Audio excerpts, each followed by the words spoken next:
আসসালামু আলাইকুম। এটা একটি ব্ল্যাক বেঙ্গল খাসির বাচ্চা। তো এটা খাসির বাচ্চা হলো আমাদের কাছে এটা অনেক সুন্দর একটা বাচ্চা। তো এর কিছু অজানা ইতিহাস আছে, তো আজকে আপনাদের সাথে সেটাই শেয়ার করব। এই বাচ্চাটার সাথে আপনাদের পরিচয় করে দিই। এর নাম হচ্ছে যে লালু। এর যখন একদিন বয়স তখন এই বাচ্চাটার মা মারা যায়।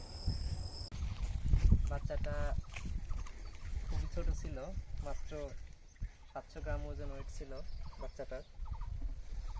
তো একদিন বয়সে যখন ওই বাচ্চাটার মা মারা যায়, তো আমরা তো খুবই দুশ্চিন্তায় পড়ে যাই। তো বাচ্চাটাকে নিয়ে কী করবো, প্রথম প্রথম খামার করছি, অভিজ্ঞতা কম। তো আমরা গরু গাভীর দুধ নিলাম।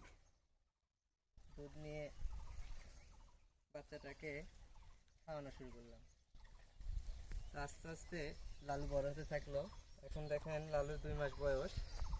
লালু কি সুন্দর হেলদি, স্বাস্থ্যবান, আর কত সুন্দর হয়েছে দেখতে, আর অনেকটা বড় হয়ে গেছে।